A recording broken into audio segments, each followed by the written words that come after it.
A paz do Senhor, meus irmãos. Nós estamos aqui por intermédio agora das mídias sociais. Estaremos transmitindo a EBD, Escola Bíblica Dominical, todos os domingos, na parte da manhã, por intermédio do Facebook, do YouTube e também do Instagram, devido a tudo isso que está acontecendo aí, que os irmãos conhecem. Amém, meus irmãos? Então hoje nós estaremos transmitindo aí a Escola Bíblica Dominical para que os irmãos não percam as aulas. Então nós estamos aqui na congregação do Indiana, como os irmãos estão vendo aqui atrás, o púlpito da igreja, e assim será até quando for dada a segunda ordem para liberar os irmãos para congregar. Muito bem, amados irmãos, nós estamos na lição de número 12, a temática desta manhã é Jesus, o homem perfeito. Os irmãos que têm a revista em mãos, abram ela comigo. Os irmãos que não têm a revista, abram a sua Bíblia, mas não deixem de acompanhar os ensinamentos que aqui serão colocados à disposição dos irmãos. A temática desta lição 12, ela está baseada totalmente em Jesus. Jesus como homem perfeito. Não há outro homem perfeito, não houve depois de Jesus outro homem perfeito além de Jesus. Jesus é o único. Então a temática é Jesus, o homem perfeito. O texto áureo, amados irmãos e irmãs, adolescentes que estão me ouvindo, está baseada no Evangelho segundo escreveu Lucas, no capítulo 2, versículo 52. E crescia Jesus em sabedoria e em estatura e em graça para com Deus e os homens. A verdade prática, ela nos traz a seguinte mensagem: verdadeiro homem e verdadeiro Deus, o Senhor Jesus Cristo é igual ao Pai e semelhante a nós. A sua divindade e humanidade não são aparentes, são reais e perfeitas. A leitura bíblica em classe que eu quero nesta manhã discorrer com os irmãos está baseada também no Evangelho que segundo escreveu Lucas, capítulo 2, versículo de número 40 ao versículo de número 52. Eu vou ler e os irmãos vão acompanhando a leitura bíblica juntamente conosco. E o mesmo crescia e se fortalecia em espírito, cheio de sabedoria e graça de Deus estava sobre ele. Ora, todos os anos iam seus pais a Jerusalém, à festa da Páscoa. E tendo ele já 12 anos, subiram a Jerusalém, segundo o costume do dia da festa. E regressando eles, terminando aqueles dias, ficou o menino Jesus em Jerusalém, e não o souberam seus pais. Pensando, porém, eles que viria de companhia pelo caminho, andaram caminho de um dia e procuravam-no entre os parentes e conhecidos. E como não encontrassem, voltaram a Jerusalém em busca dele. E aconteceu que, passados 3 dias, o acharam no templo, assentado no meio dos doutores, e ouvindo-os, e interrogando-os. E todos os que o ouviam admiravam a sua inteligência e resposta. E quando o viram, maravilharam-se, e disse-lhe sua mãe: filho, por que fizeste assim para conosco? Eis que teu pai e eu, ansiosos, te procurávamos. E ele lhes disse: Por que é que me procuráveis? Não sabeis que me convém tratar dos negócios de meu Pai? Ou seja, na própria leitura bíblica em classe, nós vamos ver as duas naturezas de Jesus em evidência. A primeira natureza nós vamos ver baseado na idade de Jesus, na idade terrena. O texto vai mencionar que Jesus tinha 12 anos de idade. Então isto fala da natureza humana de Jesus. Jesus crescia em estatura, isto fala de algo terreno. E nós vamos ver na última parte, na pergunta que Jesus vai fazer para a sua mãe e para o seu pai, quando ela disse que estava procurando a Jesus. No versículo 49 diz: e ele lhes disse: por que é que me procuráveis? Não sabeis que me convém tratar dos negócios de meu Pai? Aqui a natureza divina, aqui a natureza divina de Jesus vai se revelar, pois Jesus não está falando sobre o seu pai carnal, o seu pai José.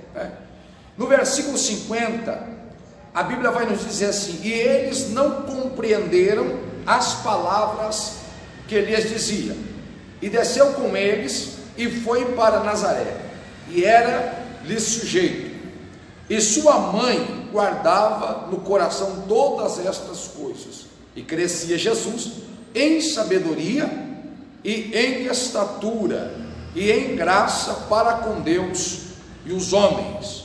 Ou seja, Jesus estava crescendo, e ao mesmo tempo que ele tinha o compromisso com a sua mãe, porque a Bíblia vai dizer que ele sujeitava, ou seja, sujeitava ao seu pai e à sua mãe, e também ele estava também crescendo perante os homens, em graça para com Deus e para com os homens. A declaração de fé, irmãos, nós temos na nossa Assembleia de Deus, Ministério Belém, que são os estatutos, que nós prestamos isto, declaramos isto, também vai confirmar a divindade de Jesus, e também vai confirmar a humanidade terrena de Jesus. A declaração de fé das Assembleias de Deus no Brasil, e eu quero ler isso para os irmãos, nos diz: quanto à humanidade e à divindade de Jesus Cristo, expressa claramente, a Bíblia ensina, tanto a divindade como a humanidade de Cristo, e todo o espírito que confessa que Jesus não veio em carne, não é de Deus. 1 João capítulo 4, versículo 3, a humanidade de Cristo está unida à sua divindade, pois ele possui duas naturezas, e essa união mantém intactas as propriedades de cada natureza, o que está claramente expresso no seu nome Emanuel. Embora seja uma doutrina clássica do cristianismo, ainda é possível encontrar quem negue a humanidade de Jesus Cristo ou a sua divindade.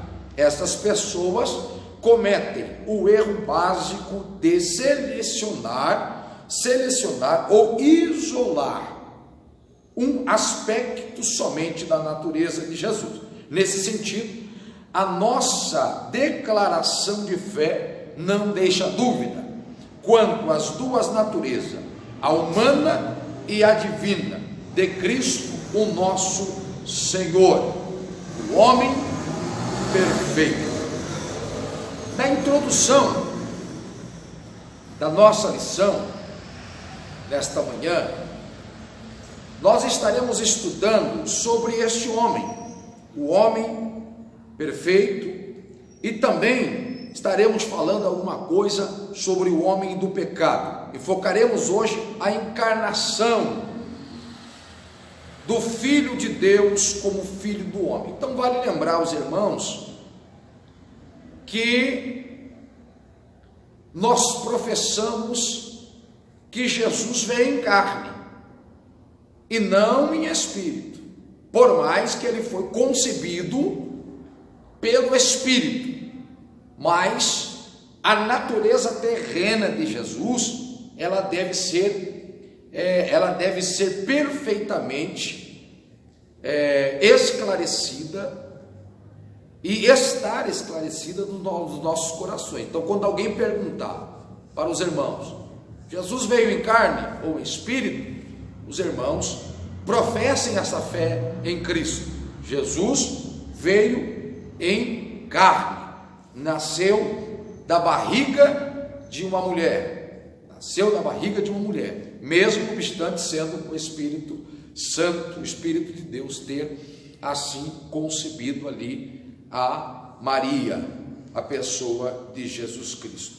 Apresentaremos o Senhor Jesus Cristo nesta manhã como ser humano perfeito, nele que devemos pensar, falar e agir. Já de início, deixamos bem claro que a humanidade de Jesus não era aparente, mas real. Em tudo era semelhante a nós, ou seja, você não tem dor, Jesus também teve dor. Você não chora, Jesus também chorou. Você não tem frio, Jesus também teve frio. Como homem, Jesus teve dores, Jesus teve desejos, vontades, mas como Deus, Jesus está acima de todas estas coisas, Em tudo era semelhante, exceto quanto ao pecado. Eu quero deixar bem claro isso. Quando eu digo que Jesus teve frio, Jesus chorou, ele está tendo a mesma compatibilidade, nós temos a mesma compatibilidade com ele. Porém, Jesus não pecou. Jesus foi alguém sem pecado algum. Por isso que Jesus é o homem perfeito. Frisamos outro sim, que as duas naturezas de Cristo, a divina e a humana, não são conflitantes, mas perfeitíssimas e harmônicas. Uma jamais eliminou a outra. É por isso e por esse motivo que somente ele pode salvar o pobre e miserável pecador. Não tem outro homem que possa salvar o pecador a não ser a pessoa bendita de Jesus Cristo. Quando confessamos e aceitamos a Jesus como Salvador, nós estamos confessando a perfeição de Jesus Cristo. Não tem outro nome na face da terra que possa salvar. Só o nome de Jesus Cristo, o Jesus Cristo que morreu na cruz do Calvário. Ele pode salvar o pobre, ele pode salvar o miserável e pecador. Que o Espírito Santo a cada dia nos ajude a compreender esta maravilha que é a pessoa de Jesus Cristo, que possamos entender a cada dia a imprescindível doutrina da Bíblia Sagrada, a qual nós deveremos a cada dia professar. Jesus, o verdadeiro Deus, o Senhor Jesus, como Filho único, o unigênito de Deus, não somente é eterno, como também é o Pai da própria eternidade. A Bíblia vai dizer que tanto o Pai como o Filho, eles são uma pessoa só. Uma pessoa só. Ele não era meio homem e meio Deus, mas totalmente homem e totalmente Deus. A sua eternidade com o Pai, no primeiro tópico aí, vai nos dizer assim: Jesus Cristo é a Jesus Cristo é a fonte da vida. João capítulo 1, versículo 4. Logo, ele tem vida em si mesmo. A vida emana do próprio Jesus. A vida, e eu quero deixar bem claro isso, nesta noite, eu quero deixar bem claro isso, que Jesus Cristo é o doador da vida. João, capítulo 1, versículo de número 4, vai nos dizer assim. João, capítulo 1, versículo de número 4, diz-nos a Bíblia assim. A minha tradução está um pouco diferente aqui. A palavra era a fonte da vida, e essa vida trouxe a luz para todas as pessoas. Quando você olha a Bíblia vai dizer: no princípio era o Verbo, e o Verbo era Deus, estava com Deus. Está se referindo a Jesus Cristo. Então grave isso. Jesus Cristo é a fonte da vida. Jesus Cristo é a fonte da vida. Logo, ele tem vida em si mesmo. Sendo Deus, de Deus, é imutável. Deus não muda. Ele é onipresente. Ele está em todos os lugares. O homem não pode estar em todos os lugares, mas Jesus, ele tem este atributo. Ele é onisciente, ou seja, sabe todas as coisas. Ele conhece o que você está pensando agora aí. Ele conhece o que o teu coração está desejando agora aí. Por quê, pastor? Porque ele é onisciente. Agora, queridos, Deus, Jesus, que é a mesma pessoa, ele também possui um atributo que nós colocamos como o atributo da onipotência. Ou seja, pastor, o que é isso? Ele não pode ser ignorado. Porque todo o poder nos céus, diz a Bíblia, e na terra, acha-se em suas mãos. Mateus capítulo 28, versículo 18, e Apocalipse capítulo 1, versículo de número 8. Todo o poder está nas mãos do Senhor. Então isso que está acontecendo hoje aí fora, está no controle do Altíssimo. Deus já sabia que ia acontecer dentro da sua presciência. Deus já sabia dentro da sua onisciência, dentro da sua onipotência. Deus já sabia que estaria acontecendo no dia de hoje. E isso não pode ser ignorado. O controle está na mão do Senhor. Ele está sentado no trono.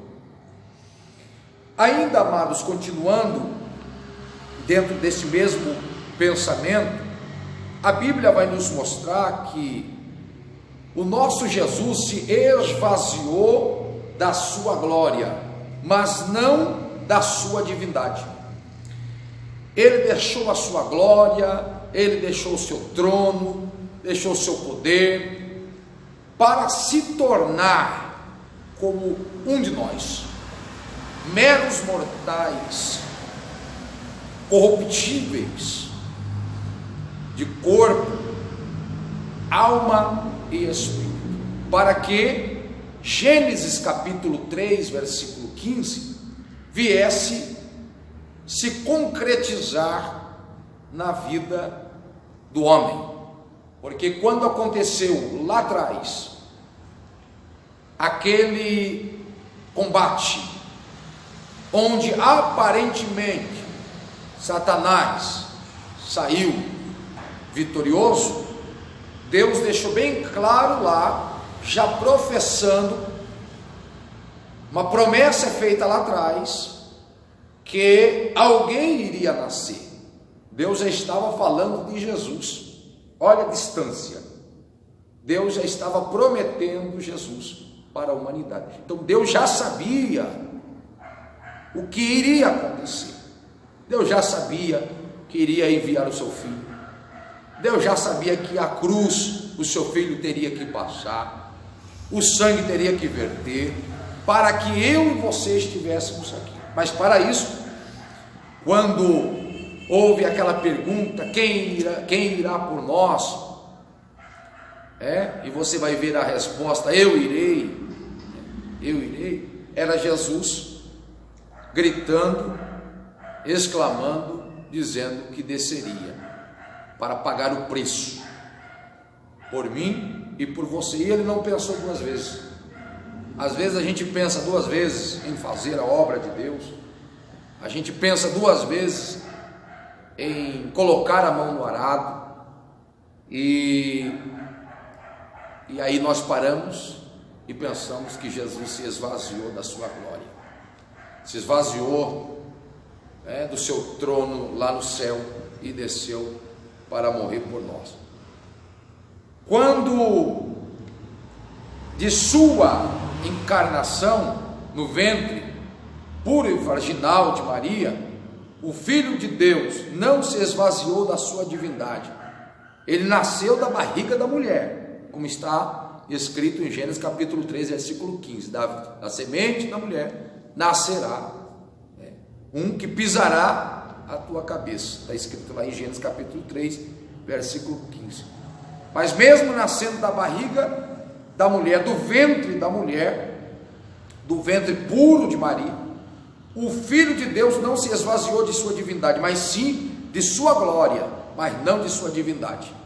Filipenses capítulo 2, versículo de número 5. Filipenses capítulo 2, versículo de número 5. Conforme podemos atestar pelos versículos já mencionados, o Senhor Jesus, em seu ministério terreno, fazia uso de seus atributos divinos. Ou seja, queridos, sempre que necessário, em sua oração sacerdotal, ele reivindica junto ao Pai, não a sua divindade, mas a glória que desde a mais remota eternidade desfrutara no perfeitíssimo e infinito círculo da santidade, da Santíssima Trindade. Seus discípulos sabiam que ele era e é Deus. Eu quero ler aqui Mateus rapidamente, Mateus capítulo 14,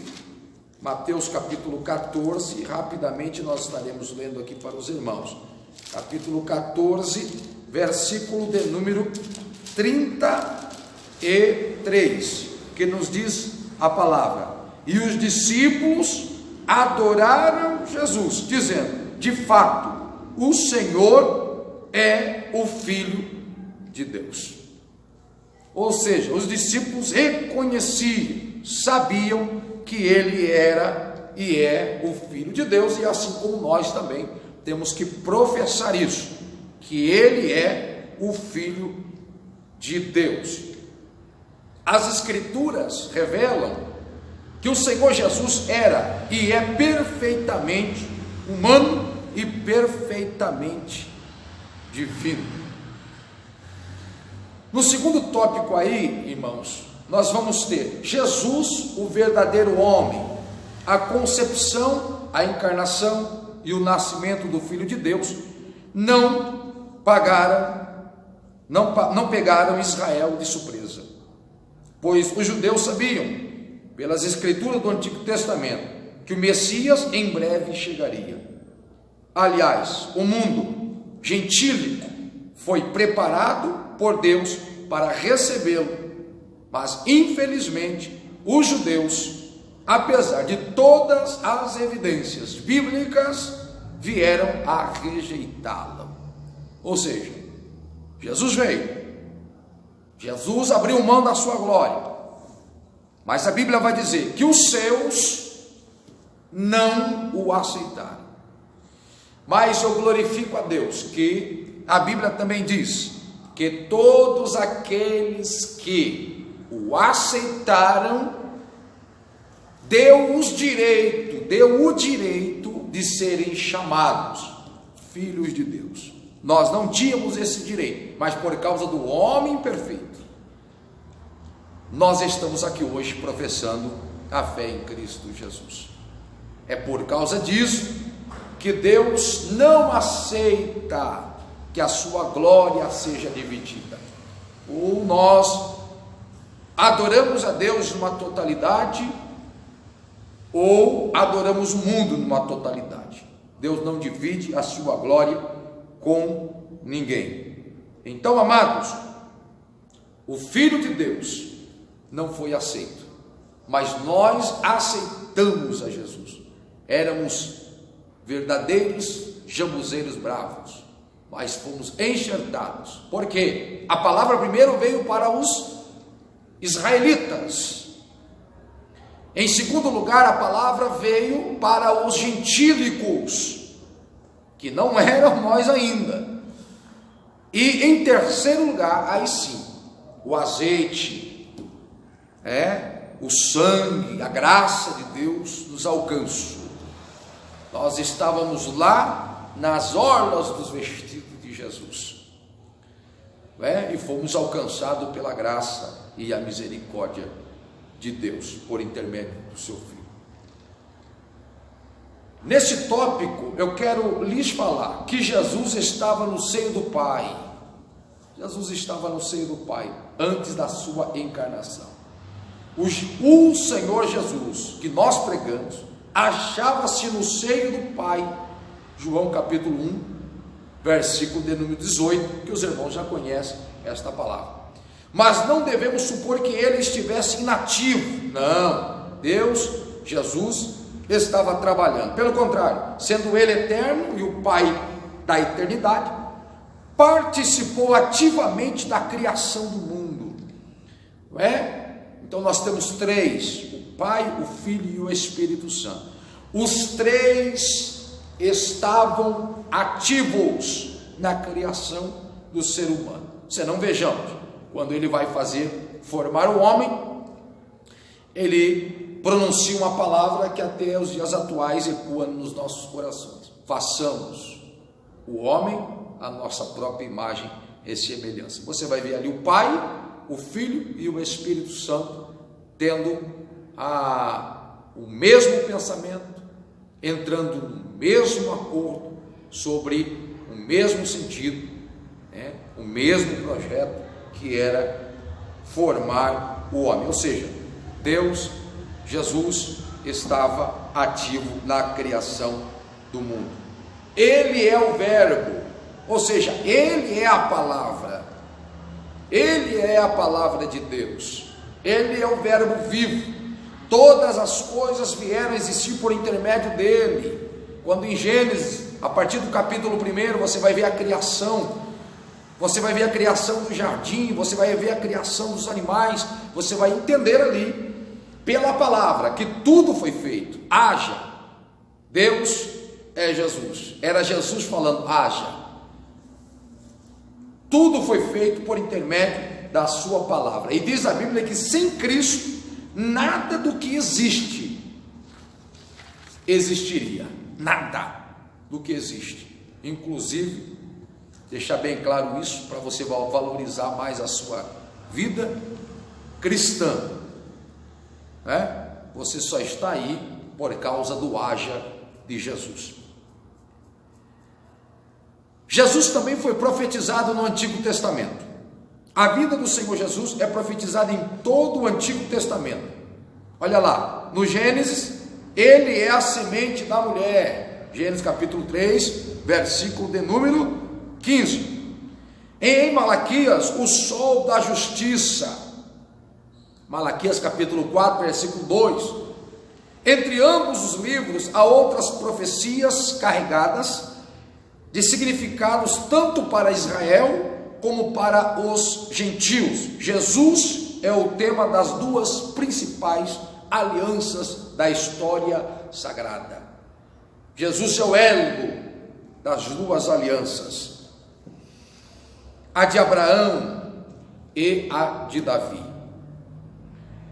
Encontrado no Novo Testamento, o Filho de Deus tornou-se de fato carne. João capítulo 1, versículo 14. Sua humanidade, volto a repetir, não era ilusória, mas ela é real. Embora concebido sobrenaturalmente, o seu nascimento foi tão natural quanto o nosso. Ou seja, se você não sabia, vai ficar sabendo hoje. Jesus não nasceu diferente que a gente. É lógico que hoje nós temos aí a tecnologia avançada, que a criança hoje nasce, né, do parto, que nós chamamos de parto cesáreo. Porém, Jesus nasceu do parto normal. Sim, senhores, Jesus nasceu no parto normal, ou seja, como nós, né, nascemos do parto natural, ele também nasceu. O parto dele foi tão natural quanto o nosso. Sentiu nossas dores, incômodos, como eu disse anteriormente. Teve fome e sede lá no deserto, quando ele foi impelido pelo Espírito Santo ao deserto. Ele sentiu fome. Na parte da manhã, à tarde, aquele sol causticante, ele sentiu calor. E na parte da noite, ele sentiu frio, porque o deserto, na parte da noite, é abaixo de zero. Abaixo de zero. Então ele sentiu os mesmos sintomas que nós sentimos. A nossa semelhança, a humanidade de Jesus era completa. Ele tinha corpo, alma e espírito, como eu já disse no início. Concluindo, afirmamos que a humanidade de Jesus era perfeita, em nada diferia da nossa, exceto quanto ao pecado. Paulo, ao escrever aos Gálatas, afirmou que, vindo a plenitude dos tempos, Deus enviou seu Filho. Ou seja, Jesus nasceu na plenitude dos tempos. Deus enviou o seu Filho, nascido de mulher, nascido sobre a lei, para remir os que estavam debaixo da lei. Jesus não veio para abolir a lei, Jesus veio para cumprir. Ele mesmo disse: eu cumpro a lei. Jesus não veio para viver uma metade de uma vida, não, ele veio para viver uma vida completa, obedecendo a Deus em tudo, mas também sendo sujeito às leis humanas. Nós vamos ver isso bem claro quando alguém chega para ele e dizendo: é digno, é justo pagar tributo a César, temos que pagar tributo a César. Ele vai dizer: dê a César o que é de César, ou seja, cumprindo a lei, mas também dê a Deus o que é de Deus. Então, por isso que Paulo vai expressar esta palavra, vindo à plenitude dos tempos, né? Nascido sobre a lei, para remir os que estavam debaixo da lei, a fim de recebermos a adoção de filhos. Gálatas capítulo 4, versículo 4 e 5. Em sua presciência, Deus levantou 3 significativos, que eu quero deixar bem claro para os irmãos: 3 significativos, povos e culturas, a fim de preparar o mundo para recepcionar o seu filho e para cooperar na divulgação universal do Evangelho. Israel, através das sinagogas espalhadas por todas as nações. Grécia, por intermédio do seu idioma e filosofia, e o exame natural das coisas pela luz natural da razão. E finalmente Roma, por meio de suas leis, governos e estradas de excelência ou de qualidade. Ou seja, quando a Bíblia ela está nos dizendo que nós temos aqui que Deus levantou 3 significativos povos e cultura, ele está falando aqui sobre Israel, sobre a Grécia, sobre Israel, as sinagogas, espalhada por todas as nações, ou seja, a palavra de Deus seria pregoada, seria ensinada. Falando sobre a Grécia, por intermédio do seu idioma e filosofia, o exame natural das coisas pela luz natural, ou seja, a razão seria colocada em prática, e sobre Roma, que aí o texto, a história vai nos mostrar que por intermédio de Roma, as leis vieram a ser formadas, o governo e estradas de excelente qualidade. Ou seja, para Deus tudo é o projeto, e tudo isso que nós estamos falando foi executado e vem sendo executado. Em Israel, Jesus é apresentado ao mundo. Em Israel, ainda sobre esses 3 pontos, Israel, Grécia e Roma, em Israel, deixando bem claro, Jesus é apresentado ao mundo, o Filho de Deus, que segundo a carne é também filho de Davi e de Abraão, nasceu em Israel sobre a lei de Moisés e também a lei de Roma. Quando Jesus foi para ser crucificado, que o povo judeu, virou as costas para Jesus, Jesus também passou pelas mãos romanas, não é? Nós temos que entender isso. Jesus passou pelas leis romanas, tendo ele uma educação harmônica e perfeita, tanto diante de Deus quanto dos homens. Iniciou seu ministério aos 30 anos de idade, e conforme veremos, o Senhor Jesus foi em todas as coisas, em tudo Jesus foi o perfeito homem. Além de Jesus, não há outro. Eu quero agradecer os irmãos.